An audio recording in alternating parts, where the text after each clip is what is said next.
A god with the power over life and death returns from Oz's past to bring peace and harmony. But are her blessings really curses? We're going to talk about it in our review of Oz, Fall of the Emerald City #1, right here. See you in 3. Okay, let's go. Oz, Fall of the Emerald City #1 is written by David Wohl with art by Iman Casalos, colors by Robbie Bavard, letters by Taylor Esposito, and the cover art for the main cover, cover A, is drawn by Igor Vitorino.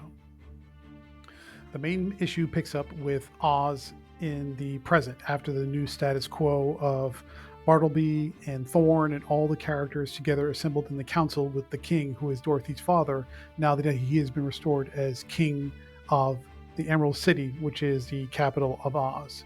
We see in a brief prologue that flying monkey demons and an assortment of marauders are overrunning villages and destroying and killing and pillaging, mostly at the hand of a marauder queen by the name of Queen Anne so forth, which is a little bit of a strange play on words. But we see that during one of the village attacks that the pillaging and the marauding is stopped by a deity or some kind of queen who has magical powers that are based on rainbows and light.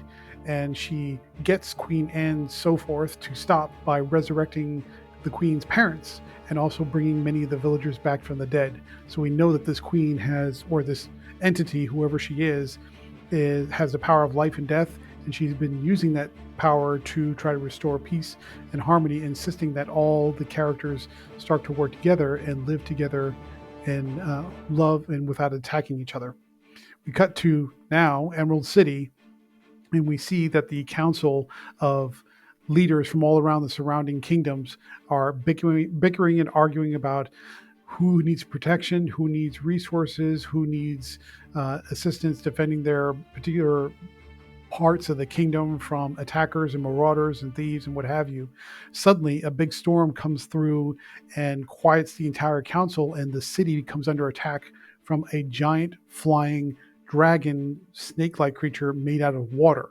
So it's a water elemental beast of some sort, and it's attacking the towers and the buildings in the city. The guards can't stop it because it's made out of water and they only have physical attacks. And so Dorothy puts a shield over the council, says, "Stay here. I'm going to figure out what's going on." She runs outside with her friends, including Thorn and Bartleby and Toto. They see that the cities are under attack by a water-based creature, and Dorothy uses a magical spell that was taught to her by Glinda. And when she enacts this spell, it turns the water snake dragon into ice, which causes it to freeze. And then when it's attacked by Thorn and Toto, it begins to crack and crumble away.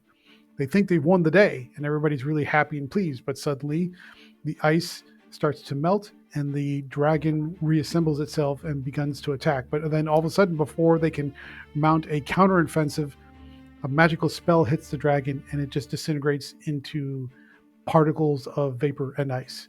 And when they turn to see who issued the magical attack that stopped the dragon, they turn and they see the wizard, who has been a long dead enemy of Dorothy and her friends. And then we see also that the wizard is not there by himself. He has been resurrected from the dead and is now in service to the magical entity we saw at the beginning of the issue. And she is announcing herself as Polychrome, which could understandably speak to why she's surrounded by light and rainbows. And she's there to offer peace and prosperity to all, possibly in exchange for worship and servitude, but we'll find out. And that's where the issue ends, on a cliffhanger. Let's talk about what we liked about this issue. Polychrome, who is maybe a witch or maybe some kind of a god or some kind of entity that has the power over life and death, seems like a pretty powerful person you don't want to mess with. So that's an intriguing introduction, and it's a good way to introduce possibly a new hero or villain. All signs point to villains, so we'll see. But yeah, that's a good way to introduce that character. Plus, there's some bait and switch going on with whether or not Polychrome initiated the water dragon attack to serve as a red herring to make it seem like she's really the hero, but not. We're not quite sure. But now there's lots of questions. It's a good mystery. It's a good way to start a series, and it's a good way to introduce a new character who's probably going to be a villain, and to automatically put everybody on their defensive because they realize that this is a person with immense power and not somebody that you're just going to deal with readily or easily. So it's a good way to start off a three-part miniseries. And just for clarification, if you're wondering which prior Oz issues do I need to read to get into this one, fortunately, not a lot. It's pretty self-contained. It starts off pretty much by laying out all the characters by name and showing them what's going on, who's doing what and where and why. So you don't need to have a lot of background on Oz to understand what's going on in this story. And this isn't closely tied to any of the previous arcs or miniseries. What didn't we like about the issue? There's a little bit of disconnect between the opening prologue with Queen and so forth attacking the villages and what's happening in the council in Emerald City. Is it happening at the same time? Was it happening in the past? The narration seems to indicate it's happening in the past, but it's not quite clear. So even though it's Polychrome is the connecting character between the original attack and what's happening in Emerald City, it's not quite clear if that was a time jump, if that was something that happened in the past and now she has returned, or if this is just the opening epilogue, or I should say the opening prologue was just the first salvo of her reintroducing herself to the realm of Oz, or what the story was. So there's a little bit of a disconnect between what's happening in the prologue and the main story. Otherwise, it was a pretty solid start. Let's switch gears and talk about the art a little bit from Iman Casalos, or is it Casallos? I'm not quite sure, but otherwise it's good art, solid art. There's a few scenes where, in particular with the flying monkeys, where it looks a little stiff, where you're not quite sure where the characters are positioned against each other. Sometimes the line of sight is a little off in some of the panels, but generally speaking, it's good art, solid art. Not the best Zenescope art in the world, but it's pretty good. It's right up there with maybe the top 3 or top 5 artists that they have. Besides the fact that the flying monkeys look a little odd or stiff or just out of place, like they've been copy and pasted onto the panel. Otherwise, this is good art, and there's a lot of visual interest here. Final thoughts. What do we think about Oz, the Fall of the Emerald City, #1 from Zenescope? Great action, generally good art. This was a great way to introduce a new character who may be a villain or an ally. We're not quite sure just yet.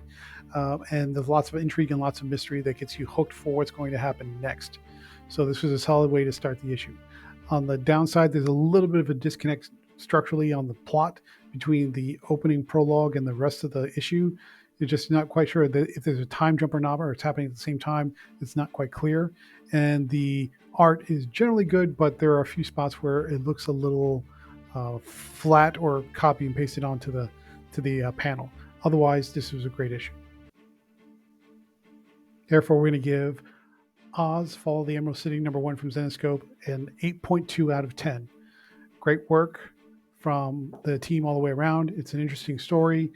Intrigued to see what happens next, and we're looking forward to the next issue.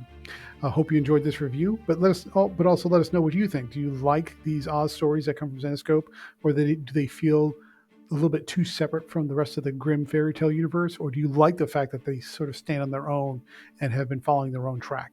Let us know in the comment section. Otherwise, please like, share, comment, subscribe. Hopefully you like this review, and if you like more reviews just like this one, please stay tuned through the outro.